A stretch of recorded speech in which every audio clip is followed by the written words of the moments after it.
Fala pessoal, tudo bem com vocês? Estamos com mais um conteúdo, mais uma notícia para vocês. E antes de qualquer coisa, se inscreva no canal e deixe o like, vai estar ajudando muito a gente aí. E hoje estamos aqui com a Te Atualize, todos os créditos a ela. E sem enrolações, vamos ao vídeo. Olha, eu tô impressionada com o trabalho que a esquerda fez nas redes ontem. Mas eu tô mais impressionada de observar como o eleitor do Lula tem um déficit cognitivo severo e avançado. O meme se tornou real. Me solta! Me solta, pô! Eu quero pagar mais imposto! Ô, louco, meu! Eita! Eu achei que o comentário que dominaria as redes no dia de ontem era o fato do Banco Central ter sofrido um ataque hacker e os caras desviarem mais de um bilhão de reais. E terem convertido tudo em Bitcoin. Até cheguei a ver comentários que diziam que o Banco Central devia pedir ajuda para o TSE e instalar o mesmo programa da urna eletrônica, que é o único que é impossível de ser invadido. Mas foram poucos comentários, já que a esquerda resolveu tragar a população para 1848 e reviver a luta de classes dos pobres contra os ricos. O jeito mais rápido. E eu juro que eu queria que isso fosse apenas uma força de expressão, mas esse era um dos banners que eles estavam postando a exaustão. É luta de classes, senhoras e senhores. E um adendo interessante, enquanto os militantes de esquerda estavam subindo hashtag declarando aberta a temporada dos ricos contra os pobres, a Jandira Fegali, do Partido Comunista, tentou pautar novamente o PL da Globo para dar isenção bilionária para os bilionários de estimação. Aí, quando nós começamos a gritaria, ela arregou e tirou de pauta. Muito revolucionária ela. Mas enfim, essa é uma estratégia criada pelo próprio governo, que decidiu levantar uma pauta que unisse a base de esquerda, que estava mais perdida do que daltônico montando um cubo mágico. Essa é a pauta. Pobres contra ricos, ricos contra pobres. E aí os caras se organizaram, fizeram um mutirão para subir hashtag, fizeram vídeos de inteligência artificial e tudo mais. Só que, no dia de anunciar que a luta de classes estava de volta, porque o Congresso derrubou o IOF, que iria ser cobrado dos ricos para beneficiar os pobres. E calma que eu já vou te mostrar como que isso é conversa de morador do CAPS. Erika Hilton aparece nas redes sociais postando uma foto se dizendo prontíssima para mais uma semana de batalha no Congresso, usando uma bolsa que custa 25 mil reais. No dia que os caras vão de pobres contra os ricos, Erika Hilton esfrega uma bolsa de 25 mil reais na cara do militante. E isso porque a Erika Hilton disse que ia acabar com o capitalismo. Tá, já vamos mencionar o tamanho do estrago. Mas antes, eu preciso que você preste atenção no que eu vou dizer para você poder contar pro coleguinha que defende o aumento do IOF e que pode não estar no CAPS uma hora dessas. Mas deveria. IOF é um imposto sobre transações financeiras. E a esquerda quer te convencer que isso é só para pegar rico, porque pobre não faz câmbio. E sim, isso é verdade. Mas você sabe o que o pobre faz que o rico não faz? Dividir compra no supermercado no cartão de crédito. Porque sim, o aumento do IOF vai encarecer as parcelas das comprinhas que você divide. Sabe o que mais rico não faz? Financiar uma moto para começar a trabalhar com entrega. Rico sequer financia carro, meu amor. Mas sabe o carrinho que você sonhou a vida inteira para comprar e financiou em 60 parcelas? Pois é, esse aí vai ter aumentinho gostoso, sabe? Um postinho gostoso de IOF. Ah, e me tire uma dúvida. Rico entra no cheque especial porque o dinheiro para terminar o mês acabou? Não, né? Isso é pobre. E vai ter aumento na cobrança do cheque especial. Tá doida para trocar sua geladeira? Comprar uma TV para colocar no quarto do seu filho? Então, rico paga à vista e ainda leva desconto. O pobre divide no crediário. Que adivinha? Com o aumento do IOF vai ter impostinho, postinho gostoso, impostinho para bancar avião da FAB para levar a Janja no ginecologista. Você que trabalhou de funcionário a vida toda e agora conseguiu abrir sua pequena empresa, o seu crédito vai subir entre 8% e 40%. Mas a esquerda está gritando que o Congresso impedir que o pobre pague mais imposto, na verdade é um golpe do Congresso contra o Lula, pai dos pobres. Bicho, nem faz sentido uma esquizofrenia dessas, né? Os caras são tão militantes papagaios que vivem de repetir o que o governo diz ser verdade, que eles abriram mão do senso crítico. Era só dar um Google Taxade disse que o imposto era só para quem mora em cobertura. E o povo falou que a explicação era muito boa. Congresso amigo de rico, inimigo de pobre, viva a luta de classes! Militante da esquerda é o legítimo gado. Gente, vocês acham que eu tô aumentando aqui porque eu sou oposição ao Lula? Mas você tem que entender que o Janones foi lá no Congresso, votou junto com o PT para derrubar o decreto do próprio Lula sobre a conta de luz e saiu de lá falando que o Nicolas, que votou contra, ou seja, para manter o decreto do Lula sobre a conta de luz, foi o responsável pela queda. Janones e o PT votaram contra o Lula. E o Nicolas, que votou para manter o decreto do Lula, foi o responsável por aumentar a sua conta de luz. E o mais louco é que o Janones depois ainda falou que se você não faz compra no exterior, que você fique tranquilo, que não muda nada na sua vida. Pessoal, confirmado, energia elétrica mais cara para todos os brasileiros. Saindo aqui agora do plenário da Câmara dos Deputados, nessa quarta-feira, e agora é oficial, o deputado Nicolas Ferreira, junto com a oposição, conseguiu articular um aumento na conta de energia para todo o povo brasileiro. Estão usando aí aumento de IOF como cortina de fumaça, né? Se você não vai para os Estados Unidos, para a Europa, todo ano fazer compra com o seu cartão de crédito, você vai para a Europa, para os Estados Unidos, para a Inglaterra, ficar lá fazendo compra com o seu cartão de crédito, senão você não precisa preocupar com o aumento de IOF, porque não vai mudar em nada a sua vida. Agora, o aumento da conta de energia, o aumento da energia elétrica, da luz, isso sim vai fazer diferença no seu bolso. Isso aqui eu não sei se é esquizofrenia, mau caratismo ou só burrice mesmo. Mas isso aí é a esquerda no Brasil hoje. E olha que o STF jurou que estava regulamentando a internet para acabar com as mentiras na rede. Mas depende de quem tá mentindo, né? Que doideira. E foi assim que esses caras chegaram ao ponto de chamar uma manifestação para que os pobres de esquerda apoiem o aumento de imposto que irá impactá-los diretamente. Um grande descolamento da realidade misturada com desespero. Há quem diga que esse ataque ao Congresso e ao Hugo Mota, que pautou a derrubada do aumento de imposto promovido pelo Lula, é orgânico. Mas a Veja nos contou ontem que o PT convocou influenciadores digitais para a reunião para poder travar a guerra sobre o IOF. Governo chamando influenciadores digitais para fazer guerra digital sobre aumento de imposto. No governo Bolsonaro isso não aconteceu e mesmo assim foi chamado de milícia digital. Teve inquérito aberto, busca e apreensão e gente interrogada além de presa.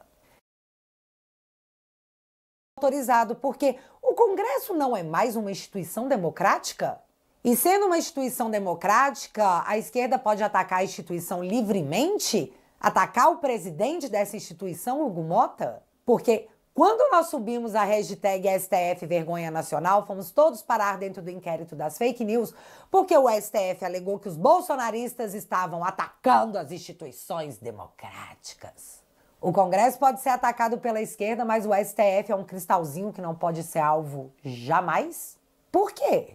E o negócio tá tão feio e tão sem controle que tanto a Gleisi Hoffmann quanto o líder do governo fizeram publicações pedindo para a esquerda parar esse ataque que estava fora de controle. Mas não ache você que a Gleisi ou o líder do PT estão tentando frear os futuros internos do CAPS porque eles têm consciência de que o Congresso barrou imposto para o bem do pobre. Longe disso. No dia de ontem foi divulgada uma pesquisa feita dentro da Câmara entre os deputados. E a constatação foi desastrosa. 45% dos deputados se definem como de direita, 25% de centro e apenas 21% de esquerda. Sobre a avaliação do Lula, 46% avaliam negativamente, enquanto 27% avaliaram como positivo esse governo. 24% falaram que tá mais ou menos. Sobre a relação do Lula com o Congresso, 51% avaliaram de forma negativa, enquanto míseros 18% acham que é uma relação muito positiva. E agora os pontos mais relevantes. 64% acreditam que economicamente o país está indo na direção errada, contra 28% que acredita que estamos quase virando uma Suíça.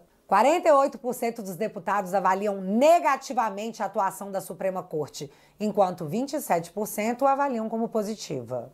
E para concluir, quando perguntado quem ganha a eleição no ano que vem, 50% acreditam que um candidato da oposição ao Lula leva, enquanto 35% acreditam numa vitória do petista ou do poste do petista.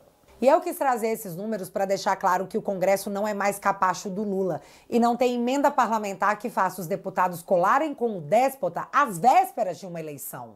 Lula se tornou um cara tóxico. E essa treta suprema se intensificou justamente quando o Congresso deu um não gigante ao Lula, deixando claro que, diferentemente do petista, o brasileiro não quer mais pagar imposto. Chega, Taxade! Ó, deu!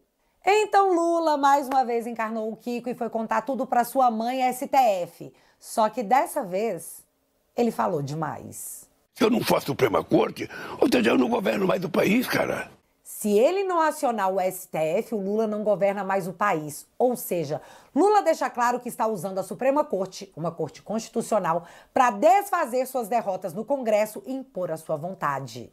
Meio ditatorial isso aí, né não? E, bicho, nós chegamos no ponto do caso ter caído com o Gilmar Mendes e ele ter dito que não, obrigado, melhor você deixar com o Alexandre. Galera, há um tempo atrás, quando o governo perdia no Congresso e recorria ao STF, a corte declinava do julgamento dizendo que isso não era uma atribuição do STF, que era uma questão interna de poderes. Não mais, porque hoje eles falam abertamente que quem vai decidir é eles mesmos. Ou seja, no final das contas, o Brasil está sendo governado pela Suprema Corte. De novo, uma corte constitucional que nunca recebeu um voto. Isso é golpe! Deu uma esfriada, né, gente? A OAB de São Paulo se manifestou dizendo que a Suprema Corte virou um tribunal penal e se aproximou demais da política. Aliás, será que a OAB viu que o Hugo Mota se irritou com os ataques e que o STF pediu para o governo fazer um gesto ao presidente da Câmara e então a Glaze saiu em defesa do Mota? Sério, gente, o STF virou um mediador político de forma escrachada e absolutamente natural para quem relata. Será que o povo da OAB viu esse vídeo aqui do Barroso no Gilmar Palusa, onde ele mais parecia um líder do governo? Olha só como eles nem disfarçam mais. Ninguém enxerga nada bom em coisa nenhuma. Aumentou o PIB, temos uma crise fiscal. Subimos 5 casas no IDH, temos uma crise fiscal. Estamos na menor taxa de desemprego da história, temos uma crise fiscal. Temos a população hoje, mais da metade de classe média, temos uma crise fiscal. Temos uma crise fiscal, precisamos cuidar dela, mas é preciso não fechar os olhos para as coisas boas que acontecem. Foi tipo assim, gente, tá tudo tão bom, tudo tão semi-suíça, por que reclamas, pobre que tá pagando R$50 no quilo do patinho? E no meio de tudo isso, você sabe onde está o Lula? Fora do Brasil, obviamente. Mas, sendo mais específica, você sabe exatamente onde ele tá? Lula tá indo visitar a corrupta condenada da Cristina Kirchner lá na Argentina, porque essa aí já tá presa, não dá pra dar asilo político e mandar o avião da FAB pra buscar. Só dá pra visitar. Com a aprovação nos piores níveis da sua história e assistindo seus aliados sendo vaiados na Bahia, o maior reduto petista do Brasil...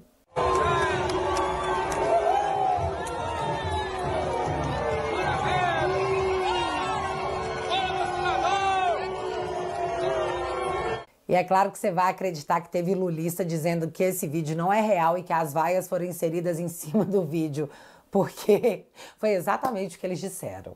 A CNN disse que já tem gente aconselhando Lula a sequer concorrer em 2026, porque se ele ganhar, ele vai ter que lidar com um Congresso mais conservador do que esse que já está aí, e que isso seria uma bucha para o Lula. E na rede estatal não oficial, que é a TV Globo, o Valdo disse que se em 2026 a direita for maioria no Senado, cenário que cada vez mais se torna provável, ele sequer vai se candidatar à nova presidência da casa porque ele não vai pautar impeachment de ministros do STF. E sobre isso, duas coisas. A primeira é que todo mundo já sabe que a direita vai com sangue no zóio para a votação do Senado em 2026 e que a primeira pauta a ser discutida e votada será o impeachment de ministros da corte. Eu acho que até mais de um. Portanto, o STF pode avançar o quanto quiser. O dia do freio já está decretado. E o fato dos jornalistas alinhados com o regime mencionarem isso pelo menos uma vez por semana mostra que a preocupação é real. Portanto, pode ficar aí pagando de sossegado, porque todo mundo sabe que seu negócio tá piscando mais que luz de balada. A outra coisa é que o Alcolumbre pode até estar dizendo isso para jornalistas, mas eu fiquei sabendo que não é bem assim não. Aliás, o Alcolumbre tem se distanciado dos governistas e se aproximado da oposição até para trocar ideia. E não é porque o Alcolumbre joga no nosso time, é porque ele também não joga no time do Lula. Ele é artilheiro do time Alcolumbre e vai dançar conforme a banda que tocar. Todo mundo, de oposição à base do governo, fala sobre isso. Se a música tocada for à direita, é assim que o Alcolumbre vai dançar. porque ele é um político profissional. Ele não quer perder o carguinho, não quer perder as emendas. E uma outra coisa que chamou a minha atenção foi o fato da esquerda mirar o canhão pro Hugo Mota e poupar o Alcolumbre, que fizeram juntos a derrubada do IOF. Isso se dá porque o governo já soltou a mão da Câmara, mas se perder o Senado, aí é fingir dor de barriga e pedir pra Janja guiá-lo até o banheiro. Né, Lula? Vocês entendem que nem convicção pra atacar os inimigos os caras têm? Às vezes, o Vexatória. E uma coisa que tem que ficar clara é que a esquerda voltou ao poder porque o centro achava que o bolsonarismo era muito radical e eles queriam uma coisa mais moderada, e então o Lula vendeu o slogan de união e reconstrução. Passadas as eleições, o Lula entregou seu novo slogan: censura e taxação. E aí você imagina a cara dos moderados assistindo a esquerda reviver a luta de classes e ver os políticos de esquerda promoverem invasão no supermercado e impedirem os clientes de fazerem compras porque eles estavam protestando. Com muito amor. Estamos travando os caixas do supermercado, não para incomodar você, realeza, nos seus 15 minutos de fila. Desculpa.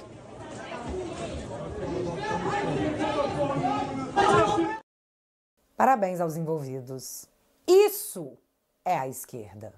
Para encerrar, você lembra que eu falei que voltaríamos a falar da Erika Hilton? Então, desde que ela foi pega contratando um maquiador com dinheiro público, deixando de ir na parada LGBT para ir vestida de texana no show da Beyoncé e começou a chamar os homossexuais brancos de fascistas, além, é claro, de pregar o fim do capitalismo com a bolsa de 25 mil reais no dia que os pobres estavam lá brigando contra os ricos na luta de classes. Erika Hilton agora amarga uma rejeição profunda, inclusive entre os próprios eleitores, que lamentaram muito, já que ela era uma das poucas vozes mais jovens dentro da esquerda que agora, por conta própria, estava sendo fritada. Aliás, como esquerda e manchetes de corrupção sempre estão atreladas, a justiça deu 20 dias para a revolucionária que vai derrubar o capitalismo usando bolsa de 25 mil reais explicar a contratação de uma empresa de segurança que não possui sequer rede social ou ambiente físico, além dessa mesma empresa de segurança ter sido contratada por outra parlamentar da esquerda para poder administrar redes sociais. Mas prendam Bolsonaro por um golpe que nunca existiu. Após a censura às redes promovida pela Suprema Corte, a Folha fez um levantamento apontando que os políticos de direita têm mais que o dobro do engajamento dos políticos de esquerda, centro e centrão juntos. Soma todos eles que não dá o barulho que nós fazemos. Os mais populares da esquerda, lá bem no finalzinho da fila, atrás da galera da direita, estão Lula, a deslumbrada da República, e a Erika Hilton. E assim, galera, a esbanja é rejeitada tanto pela direita quanto pela esquerda. Se é isso aí que eles têm, então, o que sobra? O STF. E além do STF, um monte de nada. E como eles não têm nada, sabe? Proposta, projeto, um plano, nada, nadinha. Chamaram Marques de volta para o debate em pleno 2025, jurando que irão abraçar a revolução em troca de não serem esmagados sem oferecer alguma resistência. Quem votou no Lula em 22, seja por esperar um governo moderado, seja porque tinha memória afetiva do déspota, tá com saudade do Bolsonaro, de forma declarada. Aliás, o discurso do PT de anos de que se a gente perder, se a gente sair do poder, vocês vão perder os benefícios sociais, não cola mais. Olha só o que disse o diretor da Quest, o mais esquerdista dos institutos de pesquisa. Tem percebido que as pessoas pararam de ter medo de perder os benefícios sociais. Essa foi uma mudança que foi produzida durante o governo Bolsonaro. Por quê? Porque durante muito tempo a ideia fundamental era de que o PT era o governo, era o partido, né, que entregava benefícios sociais, e se você não elegesse o PT, você podia perder esses benefícios. Com o aumento do Bolsa Família, que virou Auxílio Brasil no governo Bolsonaro, as pessoas mudaram essa percepção. E hoje, Ana, 70% dos brasileiros não tem mais medo de perder benefício social caso o Lula perca a eleição. Galera, o povo pegou a carta de alforria. E por isso o Bolsonaro vence em todas as pesquisas. algumas delas em primeiro turno. Então prendam o Bolsonaro, senão ele volta.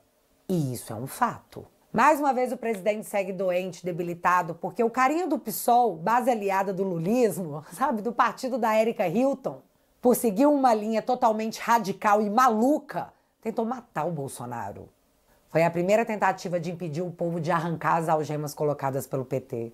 E agora a prisão do presidente Bolsonaro será a segunda tentativa. Mas olha só, nem assim vocês vão conseguir. Fala pessoal, vou estar lendo para vocês um textinho aqui no final do vídeo. Conexão Política, o site que traz a verdade ao povo. Milícia Digital, com um site e cadastro. PT lança Gabinete do Amor e convoca influenciadores pró-Lula. A ação tenta superar uma fase do governo federal e busca alinhamento de narrativas com aliados para dominar a internet.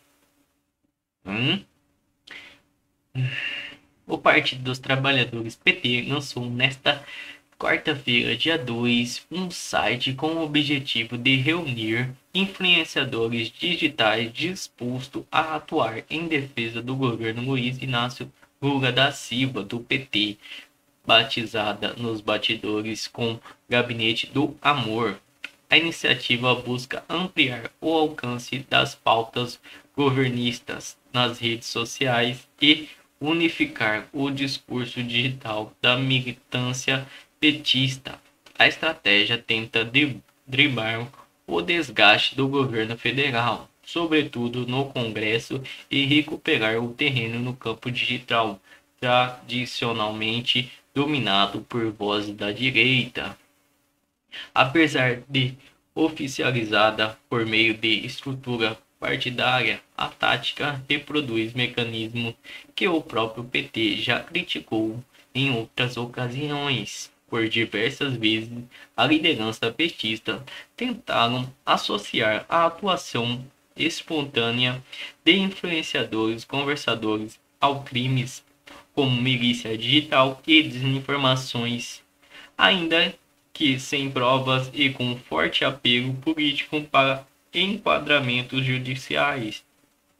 Agora a Síria adota um formato diferente, um formato semelhante, porém centralizado, institucionalizado, orientado por campanhas específicas e com um uso semântico mais adequado aos seus interesses de poder. Muito obrigado a todos por assistir até aqui. Comente aí de que cidade vocês estão nos assistindo. Deixe o like no vídeo, ative o sininho e até a próxima.